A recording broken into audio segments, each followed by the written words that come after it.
Fresh mud from my sister's grave was still caked on my shoes when I pushed open my front door. All I wanted was my library. Binding glue, a locked door, silence. Instead, I walked into the chemical burn of spray adhesive, a blinding ring light, and two boom microphones. The drive from the airport cemetery took 47 minutes. I know, because I stared at the digital clock on the dashboard the entire time, watching the green numbers flip. Rain drummed a steady, monotonous rhythm against the windshield. My suit, an uncomfortable wool blend I hadn't worn since our father died, was damp at the shoulders. It smelled like wet dog, stale funeral home coffee, and the cloying, suffocating odor of white lilies. I hated white lilies. Joanne hated them too.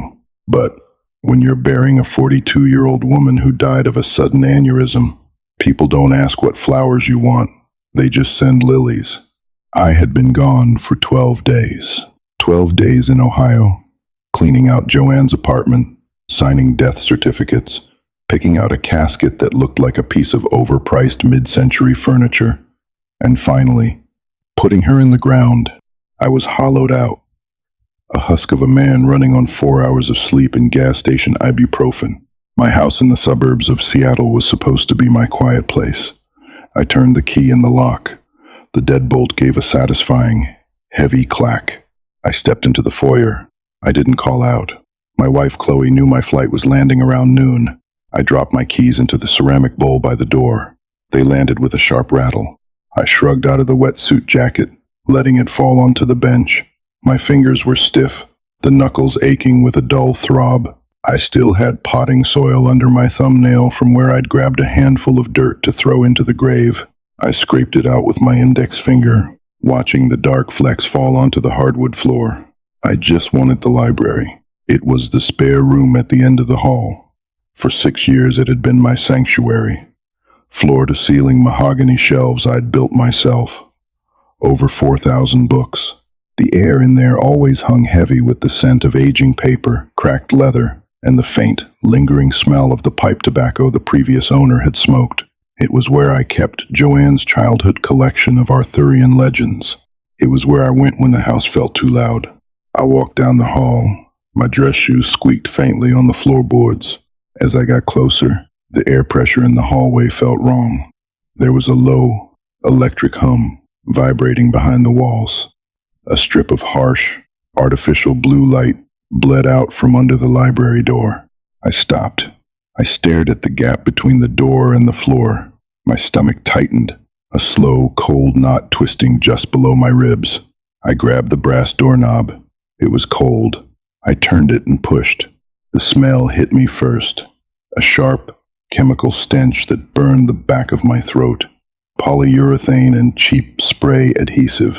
I blinked against the blinding circle of white light. A massive ring light on a heavy metal tripod stood exactly where my grandfather's leather reading chair used to be. The mahogany shelves were gone. Not just emptied. Gone. The walls were stripped bare. The drywall scarred with pale, rectangular outlines where the backing boards used to sit.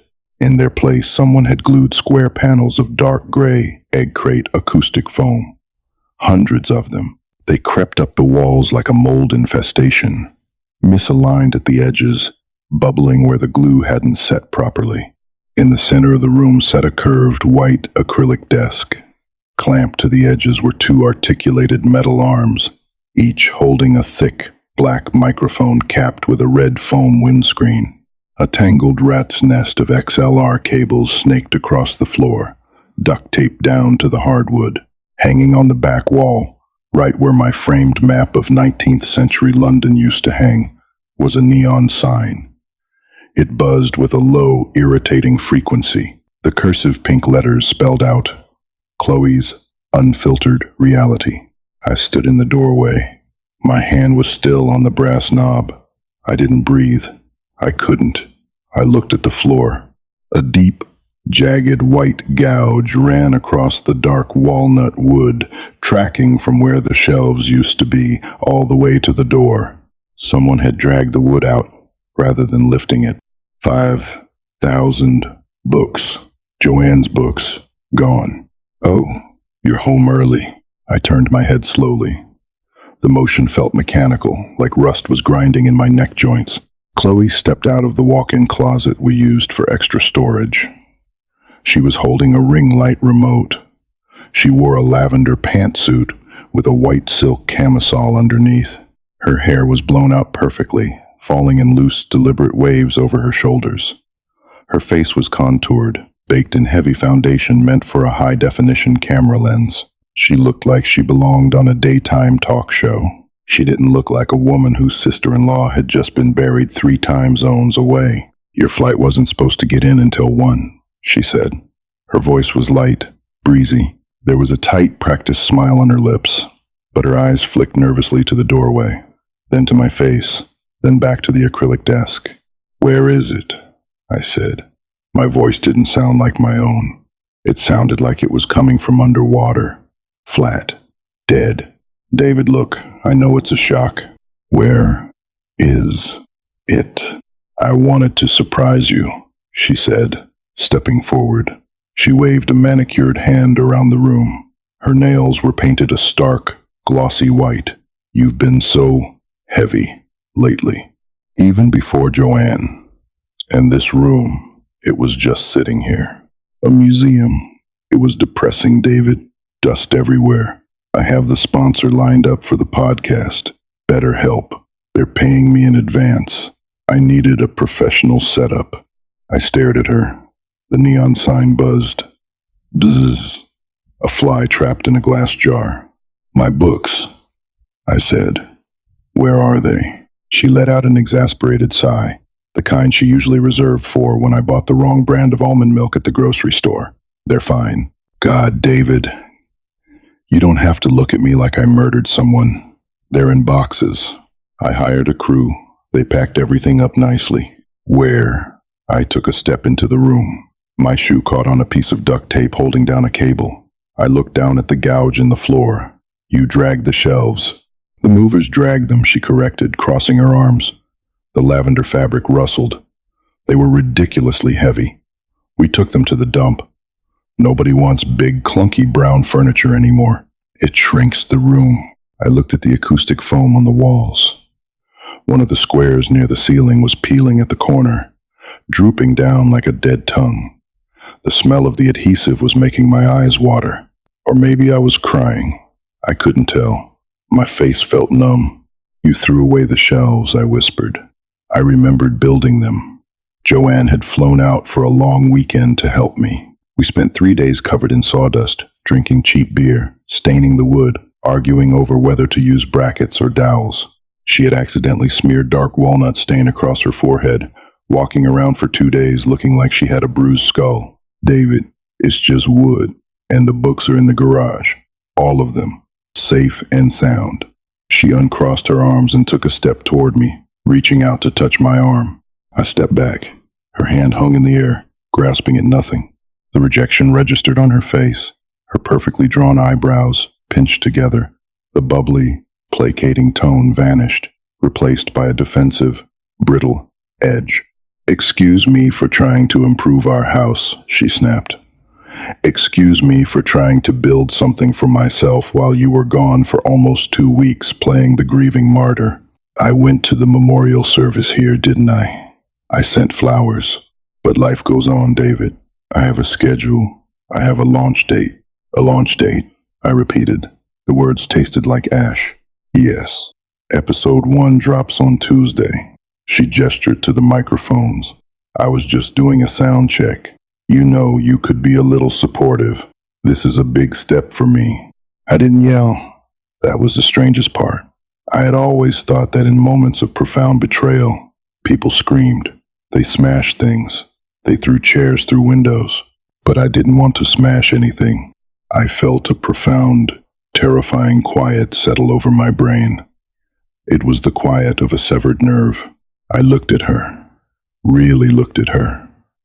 I saw the powder caked in the fine lines around her eyes. I saw the slight tremor in her jaw, the defensive posture of someone who knew exactly what they had done but was determined to gaslight their way out of it. "You threw away Joanne's books?" I asked softly.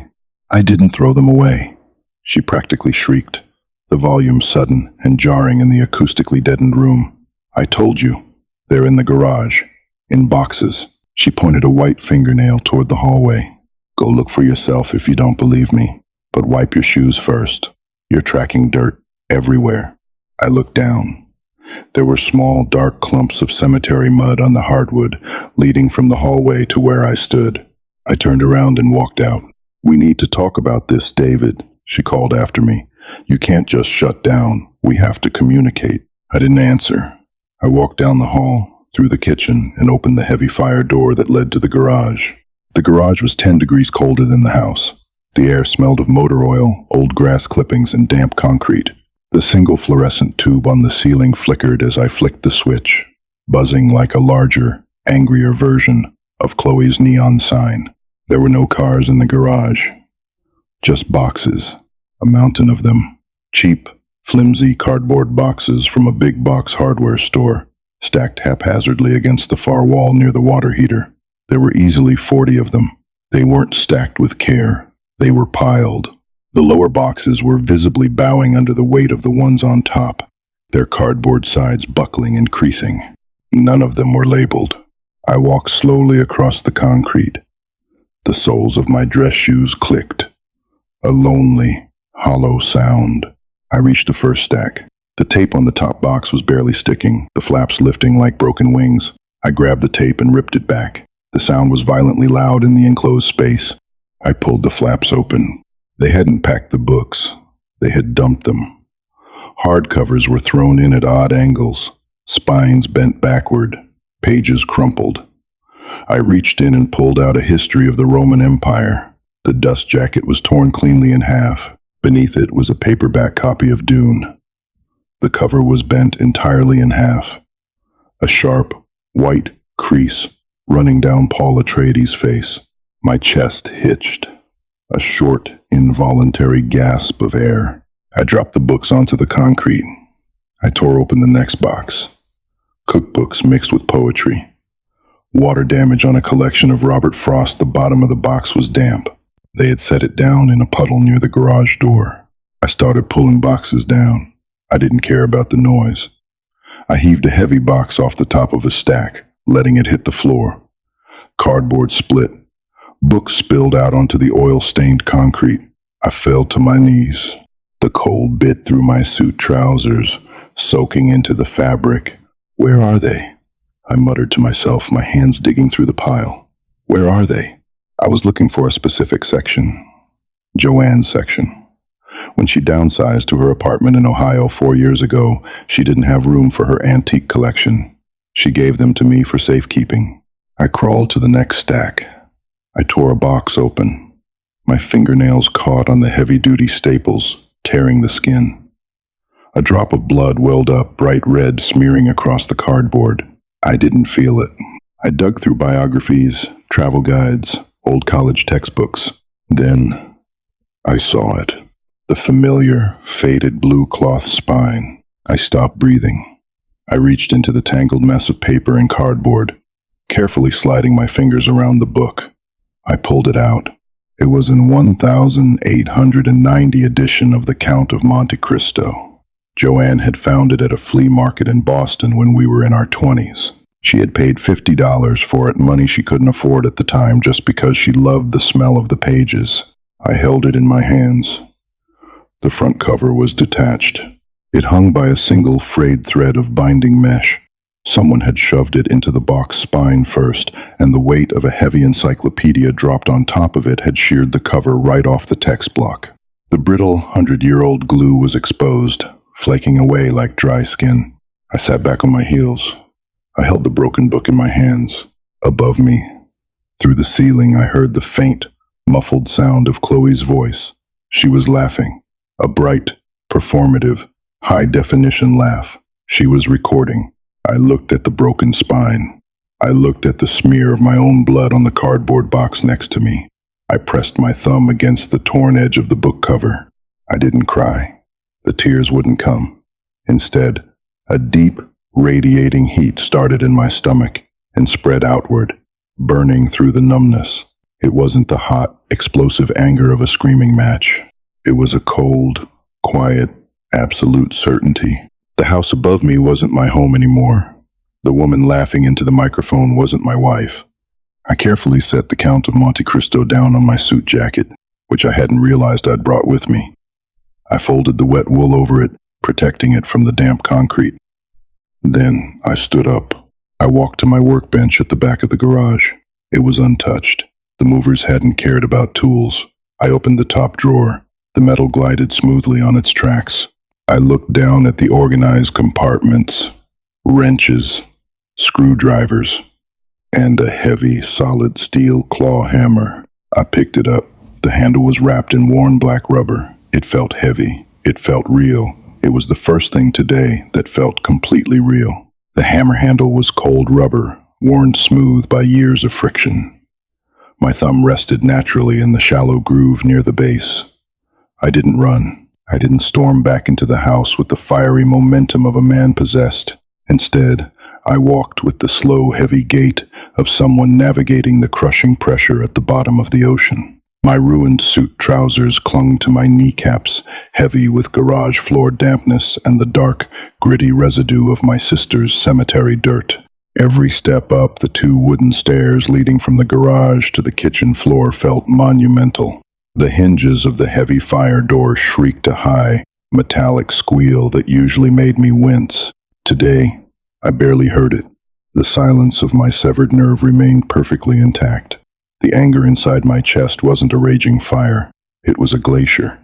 It was moving slowly, blindingly white, crushing everything in its path with millions of tons of indifferent, absolute pressure. I walked through the kitchen. The stainless steel refrigerator hummed its high-pitched cooling cycle. The air hung thick with the scent of roasted coffee beans and expensive, citrus-infused surface cleaner. It was a showroom kitchen. We never actually cooked in here anymore. Chloe ordered pre-portioned meal kits that she photographed for her social media, and I usually ate cold turkey sandwiches standing over the sink so I wouldn't leave crumbs on the marble island. I noticed, for the first time in months, how sterile the white subway tile backsplash looked. It looked like the walls of a clinical morgue. I reached the hallway. The harsh, artificial blue light from the spare room, the room that used to hold the rich scent of vanilla-tinged paper, cracked leather, and pipe tobacco, spilled aggressively across the dark walnut floorboards. I heard her voice before I reached the threshold. It was that forced, breathy, intimate tone podcasters cultivate, the one that tries to manufacture deep vulnerability through a foam pop filter. And that's the hardest part about grief, right? Chloe was saying. Her voice drifted through the partially open door, modulating perfectly. We hold on to these physical anchors. We trap ourselves in the past. But true healing means creating space, clearing out the old stagnant energy to make room for your authentic self. I had to make a really difficult choice this week, guys. A boundary choice. A boundary choice. I pushed the door open with my left hand. The hammer hung loosely by my right thigh, hidden by the line of my leg.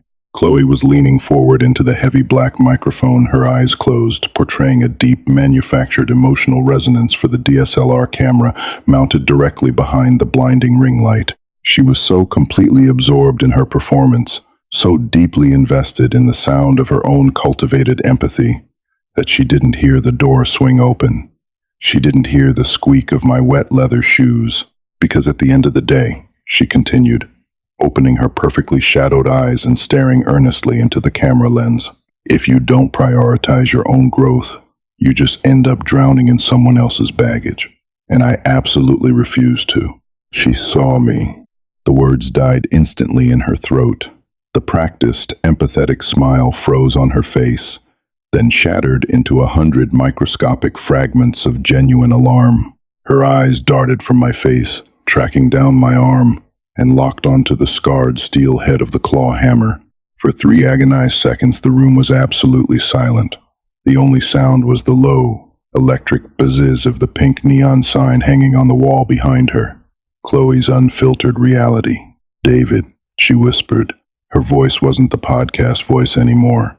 It was thin, reedy, vibrating with unscripted panic. She pushed her rolling chair back.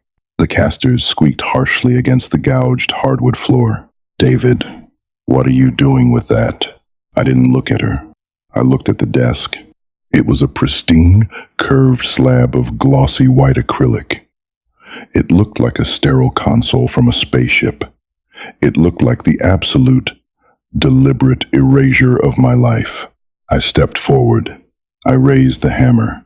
I didn't swing it wildly like a madman. I brought it down with the practiced, mechanical precision of a carpenter driving a heavy 10-penny nail into a floor joist. The solid steel head struck the dead center of the acrylic desk. The sound was deafening, a sharp, explosive crack that echoed violently off the sound-deadening foam. The acrylic didn't just dent, it fractured violently. A massive spiderweb of white, jagged lines exploded outward from the impact zone, shooting across the glossy surface. Chloe screamed, a raw, guttural sound that tore through her throat, entirely unfiltered. She scrambled out of the chair in a blind panic, tripping over the tangled nest of XLR cables taped to the floor and backed into the far corner of the room. She pressed her palms flat against the dark gray egg crate foam, her chest heaving. I raised the hammer again. I brought it down hard on the articulated metal microphone arm clamped to the edge of the ruined desk. The cheap metal snapped with a horrible crunching noise. The heavy microphone, along with its red foam windscreen, ripped free from its housing and clattered to the floor, rolling to a stop against the white baseboard. "Stop!" Chloe shrieked, her hands flying up to cover her ears, her eyes wide with terror. "David, are you insane? Stop it!" I walked slowly around the shattered desk. The air pressure in the room was physically changing. The suffocating smell of polyurethane adhesive was rapidly being overpowered by the sharp, bitter tang of ozone and broken electronics. I stepped up to the heavy metal tripod holding the DSLR camera and the massive, blinding ring light. I swung the claw end of the hammer horizontally. It caught the cheap plastic casing of the ring light perfectly. The circular bulb shattered instantly. A shower of fine, crystalline glass rained down onto the floor, glittering like frost in the harsh overhead ceiling light. The camera tipped backward from the force, the heavy telephoto lens dragging it down. It hit the hardwood with a sickening, expensive crunch. The glass lens cracked, the internal mechanisms grinding uselessly. "My camera, you psycho. That was $3,000. She wasn't just terrified anymore. She was furiously, righteously angry. She lunged forward, her hands curled into rigid claws, grabbing wildly at the wet wool of my suit jacket. "What is wrong with you?" she screamed, spittle flying from her glossed lips, a fine mist landing on my cheek. "Are you out of your mind? I will call the police. I will have you arrested, David." I turned my head slowly. I looked directly into her eyes. I didn't raise my voice. I didn't raise the hammer to threaten her. I simply looked at her. I let her see the absolute cavernous emptiness waiting behind my eyes. I let her see that the passive, accommodating man who used to apologize for taking up too much space was dead. He had been buried in a cemetery in Ohio yesterday afternoon under a suffocating pile of white lilies. My gaze hit her like a physical blow to the sternum. She stopped screaming instantly. The breath hitched in her throat. She let go of my jacket as if the wet wool had suddenly caught fire and stumbled backward. Her defensive anger dissolved, replaced by a dawning, terrifying comprehension. She wasn't looking at an angry husband having a tantrum. She was looking at a complete stranger who had absolutely nothing left to lose. I turned my back on her. I walked to the wall where my framed, antique map of 19th century London used to hang. The pink neon sign buzzed aggressively in my face. Chloe's unfiltered reality. I swung the hammer backward, then forward. The steel head smashed squarely through the center of the cursive glass tubing. The compressed neon gas hissed violently as it escaped into the room. The pink light flickered in a desperate strobe, once, twice, and died permanently. The low, irritating buzz finally ceased. The shattered glass tubes rained down onto the floor in sharp, curved fragments. The distinct, burnt dust smell of a blown electrical transformer filled the small space. I wasn't done. I dropped the hammer. It landed with a heavy, dull thud on the gouged floorboards, the steel head resting against a tangle of black cables. I reached up with both bare hands and grabbed the edge of the dark gray acoustic foam panel glued directly to the drywall. I dug my short fingernails hard under the thick, rubbery edge. My knuckles throbbed, the stiff joints screaming in protest from the cold and the tension. I pulled. The heavy-duty adhesive resisted stubbornly, then tore. It sounded like ripping industrial Velcro mixed with the sickening tear of thick, wet paper. The foam panel came away forcefully, bringing a massive, jagged chunk of white drywall paper and chalky gypsum powder with it. A thick cloud of white dust plumed into the air, coating my dark hair and my damp wool sleeve. I threw the ruined foam panel onto the floor. I grabbed the next one. I tore it down, then the next, then the next. I was breathing heavily now, a ragged, rhythmic panting. Sweat dripped down my forehead, stinging my eyes, mixing with the abrasive white drywall dust. My hands were raw, the deep cut on my finger from the garage staple reopening, smearing bright red blood onto the gray foam and the stark white walls. I systematically stripped the room. I tore down every single square of acoustic foam I could physically reach. The walls looked exactly like they had a necrotizing skin disease. Jagged, ugly patches of torn brown backing paper and crumbling white gypsum were exposed underneath, completely destroying the structural integrity of the drywall. It took 10 minutes of relentless, punishing, physical labor. The only sounds in the devastated room were my own ragged breathing, the violent, repetitive tearing of industrial adhesive, and Chloe's soft, breathless sobbing from the hallway.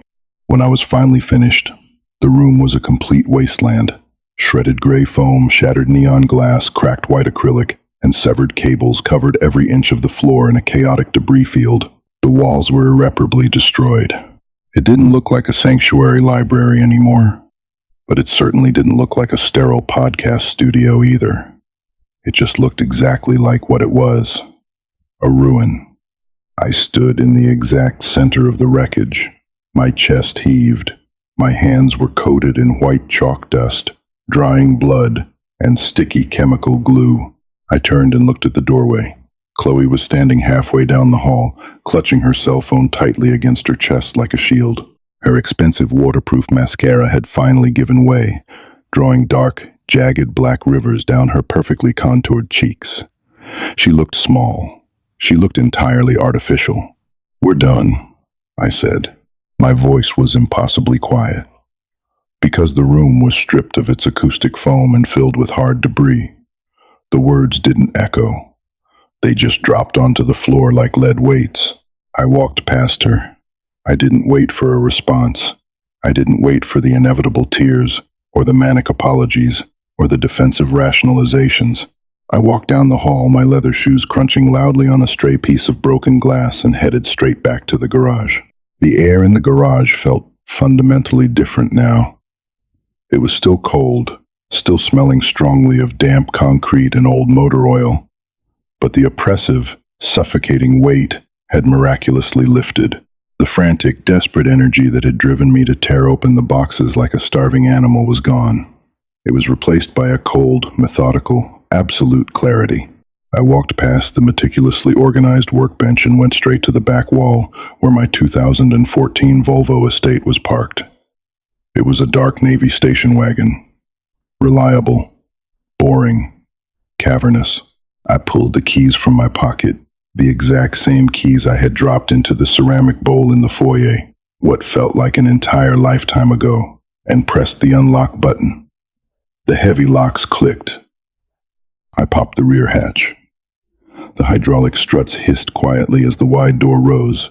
I walked over to the mountain of collapsing cardboard boxes. I didn't throw them this time.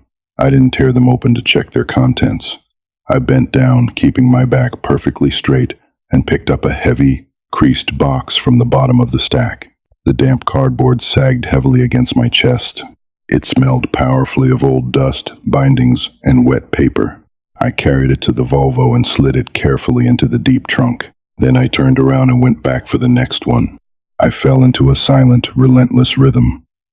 Lift, carry, load, lift, carry, load. It was punishing physical labor. Honest, grounding physical labor. My shoulders began to burn with lactic acid. My lower back ached with a dull, persistent throb. The muscles in my forearms tightened into hard, unyielding cords. I welcomed the pain.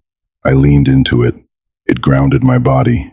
It gave the chaotic, screaming static in my brain a single, physical focal point to latch onto. I was rescuing them. Not all of them. I knew that. Some were already permanently ruined. The water-damaged Robert Frost collection. The brutally torn encyclopedias. But I was taking everything that was left. Every time I walked past the heavy fire door leading back into the house, I half expected it to fly open. I expected Chloe to come storming out into the cold garage, flanked by the police she had threatened to call, or waving divorce papers, or screaming hysterically about property damage and lawyers. But the door remained shut. The house above me was completely, unnervingly silent. The dead air had finally settled over the property. It took 2 full hours. By the time I finished loading the final box, the back of the Volvo was packed tightly all the way to the roof liner. The rear suspension sagged heavily over the back tires, groaning under the immense weight. 42 boxes of books, 5,000 unique worlds, thousands of human histories, compressed into cheap hardware store cardboard and shoved mercilessly into the back of a Swedish station wagon. My funeral suit was completely ruined beyond repair. The dark wool trousers were stained with oil, dirt, and white drywall dust. The knees were torn from crawling on the concrete. My white dress shirt was plastered to my spine with cold sweat, the cuffs heavily smeared with a grim mixture of dark red blood and gray spray adhesive. I reached up and pulled the rear hatch down. It shut with a solid, satisfying, heavy thud. I walked slowly back to the empty spot near the water heater where I had originally found the Count of Monte Cristo. My suit jacket was still lying on the cold concrete, the fragile antique book resting carefully on top of the wet, protective wool. I picked up the book. The broken spine hung limply, barely attached to the text block. I traced the faded, flaking gold lettering on the cloth cover with my dirty thumb. I vividly remembered sitting on the floor of Joanne's messy, cramped Boston apartment 20 years ago. It was raining that day, too. She had been holding this exact book, burying her nose in the pages, telling me that old books smelled like vanilla because lignin, a chemical polymer in the wood pulp, breaks down into vanillin over decades. "It's literally the smell of a tree decaying, Dave," she had said, her eyes bright with amusement. "We're basically sniffing dead trees." A single tear broke free. It didn't fall gently from my eye. It felt like it bled out of it. It tracked hot and incredibly slow down my cheek, cutting a clean, wet line through the layer of drywall dust coating my face. It dripped off the edge of my jawline and landed softly on the faded blue cloth of the book's cover, leaving a small, dark, circular stain. I didn't wipe my face. I just held the heavy book in my hands. I folded the ruined suit jacket around it, wrapping it gently and securely, swaddling it like a fragile infant. I walked to the driver's side of the Volvo and pulled the heavy door open. The interior smelled intensely of stale coffee, old leather, and pine air freshener. It smelled like my car. It smelled entirely like mine. I placed the jacket-wrapped book reverently onto the passenger seat. I sat down heavily behind the steering wheel. I didn't look at the door leading to the kitchen. I didn't look up at the ceiling. I put the metal key into the ignition and turned it forward. The engine coughed once, then settled into a low, steady, vibrating rumble. The dashboard dials lit up, casting a soft, warm orange glow over my bruised, bloody, and dust-covered knuckles gripping the leather steering wheel. I reached up and pressed the plastic button on the sun visor to open the garage door. The heavy wooden door rumbled loudly along its metal tracks, lifting slowly to reveal the outside world. It was late afternoon now. The Seattle sky was a bruised, heavy, suffocating charcoal gray. The rain hadn't stopped or even slowed down. It was falling in thick, relentless sheets, bouncing aggressively off the asphalt driveway in thousands of tiny silver crowns.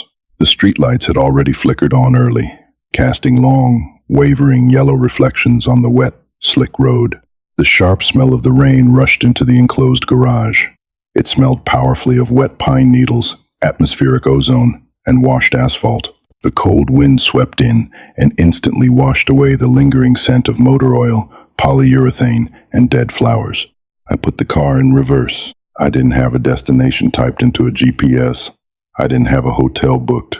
I didn't know where I was going to sleep tonight, or where I was going to store 5,000 books, or how I was going to unspool the next 10 years of my life, which had just been thoroughly and violently deleted in a single afternoon. But as I backed out of the driveway, feeling the heavy, comforting weight of the loaded car shifting beneath me, the suffocating iron tightness in my chest finally cracked open. I was hollow, yes. My life was effectively a pile of rubble. But as the cold rain hit the windshield, I realized I was no longer trapped. I shifted the transmission into drive. The heavy tires hissed loudly against the wet asphalt. I turned on the windshield wipers. They swept back and forth, clearing the glass with a rhythmic, hypnotic thwack thwack. I drove slowly down the quiet suburban street, past the perfectly manicured lawns and the warmly lit living room windows of my neighbors. I left the ruined library, the shattered glass, and the dead neon sign far behind me in the rearview mirror. I drove alone into the gray rain, heading toward the highway, carrying the broken, fragile pieces of my sister's life right there on the passenger seat next to me. If you enjoyed this story, don't forget to hit the like button and subscribe to the channel for more deeply human, gripping stories. Drop a comment below. What would you do if you came home to find your sanctuary destroyed? Share this video with a friend who loves dramatic storytelling, and hit the notification bell so you never miss the next part of David's journey. Thanks for listening.